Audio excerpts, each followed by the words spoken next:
Selamat pagi buat kita semua. Tuhan memberkati. Mari kita dengar firman Tuhan. Hari ini saya mau share tentang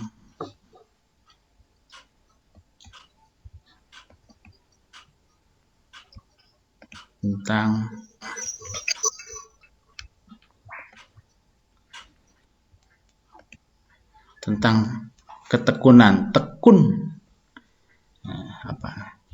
Kita apalagi lagi doa nih ya.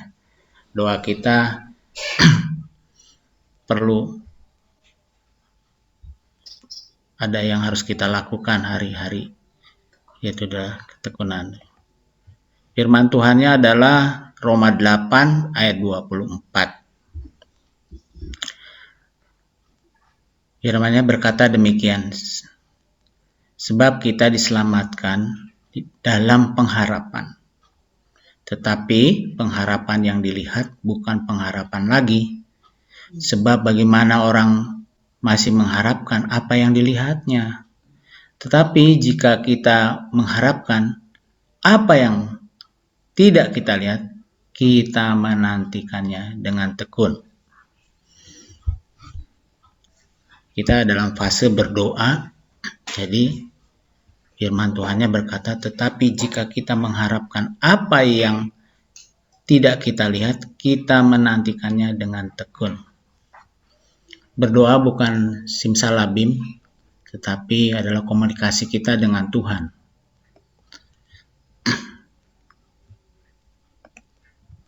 Komunikasi kita dengan Tuhan. Jadi, selama kita berdoa ini, sebenarnya apa sih yang diharapkan? Pastilah yang diharapkan adalah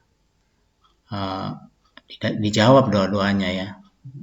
Pada waktu kita berdoa, masalah-masalah kita sampaikan kepada Allah kita. Kita mengharapkan jawabannya begitu rupa.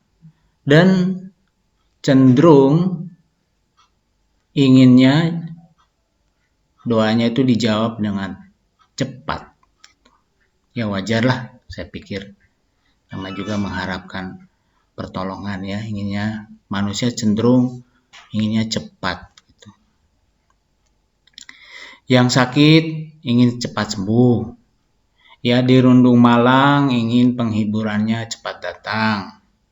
Kadang kalau kita tidak sabar ya dalam penantiannya, kadangkala mungkin ada protes kepada Tuhan atau orang lain dengan jawaban yang kita harapkan. Jadi kita melihat di sini bahwa mata jasmani kita lebih peka daripada mata rohani kita. Firman Tuhan katakan di Roma 8 ayat 24 katanya, tetapi pengharapan yang dilihat bukan pengharapan lagi. Sebab bagaimana orang masih mengharapkan apa yang dilihatnya. Firman Tuhan berkata demikian. Jadi pengharapan dalam doa kita itu adalah pengharapan kelas tinggi kalau saya levelkan. Mata rohaninya diminta lebih peka daripada mata jasmaninya. Mata rohaninya harus mampu melihat seperti Tuhan Yesus melihat. Level mata rohani itu lebih tinggi dari mata jasmani karena, kenapa saudaraku? Karena Allah kita adalah roh. Jadi roh Anda harus juga seperti roh Allah. Harus satu frekuensi dengan rohnya Tuhan. Roh Allah sudah ada di dalam hati kita sebagai penolong, sebagai pembimbing kita ya. Mata rohani kita tuh bisa melihat sebenarnya apa yang tidak bisa dilihat oleh mata jasmani. Dan itu tidak bisa sebaliknya. Jadi mata rohani bisa melihat apa yang tidak bisa dilihat oleh mata jasmani. Bisa melihat ke depan. Orang rohani selalu memperkatakan ya firman Tuhan sebagai jawaban doanya.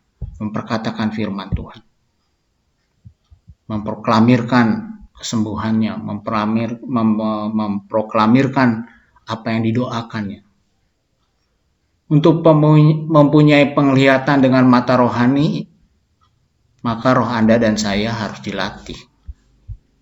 Harus dilatih. Roma 8 ayat 25 berkata, tetapi jika kita mengharapkan apa yang tidak kita lihat, kita menantikannya dengan tekun. Jadi seperti sekarang berdoa ini adalah latihan rohani kita.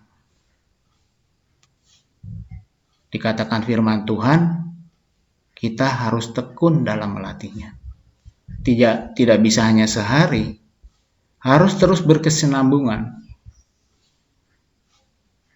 Mungkin kalau boleh cerita, pengalaman berdoa pagi hari ini nggak ujuk-ujuk bisa begitu aja. Kita harus latihan preparing untuk bangun pagi, segala macam lah. Harus dilakukan dengan tekun. Besoknya lagi melihat, kelihatannya kok belum ada jawaban. Apa yang kita doakan, ini kemana? Terus roh kita dilatih. Harus dilatih bersama Roh Kudus. Harus setiap hari. Nggak bisa enggak.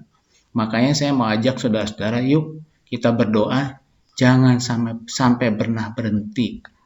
Gara-gara mungkin kayaknya sama aja. Atau nggak bisa bangun pagi. Sekarang teknologi sudah Tuhan berikan pada kita. Kemudahan untuk bangun pagi itu sangat mudah. Nanti kalau udah latihan, dia akan menjadi satu natural hidup. Nggak usah dikasih tahu, tubuhnya akan melakukan sendiri. Di Roma 5 ayat 3 dikatakan demikian, saudara. Dan bukan hanya itu saja, kita malah bermegah juga dalam kesengsaraan kita. Karena kita tahu bahwa kesengsaraan itu menimbulkan ketekunan. Dan ketekunan menimbulkan tahan uji. Dan tahan uji menimbulkan pengharapan. Inilah latihan kita, saudara. Di dalam ketekunan, daging kita diuji supaya tahan uji. Ayo. Dan menimbulkan katanya kesengsaraan gitu. Buat daging kita rasanya mungkin nggak enak. Tetapi bagi orang-orang yang sudah biasa, sudah dilatih, ini menjadi sesuatu kesukaan. Karena dia tahu bahwa kesengsaraan itu menimbulkan ketekunan. Dan ketekunan itu menimbulkan tahan uji, dan tahan uji menimbulkan pengharapan tadi. Pengharapan. Allah mau sekarang memulihkan negeri kita. Dan mari kita berdoa dengan iman kepada Dia. Hari-hari kita berdoa untuk banyak masalah. Ya, kita boleh jangan sampai bosan. Firman Tuhan katakan demikian hari ini tuh. Di 2 Tawari 7 ayat 14. Dan umatku yang atasnya namaku disebut, merendahkan diri, berdoa dan mencari wajahku, lalu berbalik dari jalan-jalannya yang jahat, maka aku akan mendengar dari surga dan mengampuni dosa mereka, serta memulihkan negeri mereka. Kita sedang berdoa setiap hari bagi bangsa ini, supaya ada pemulihan yang luar biasa. Tuhan minta umatnya untuk merendahkan diri di hadapan Tuhan, untuk berdoa, mencari wajahnya setiap hari, lalu berbalik dari jalan-jalan yang jahat. Tuhan bilang, maka aku akan mendengar dari sorga dan mengampuni dosa mereka, serta memulihkan negeri mereka. Haleluya, puji Tuhan. Mari kita berdoa.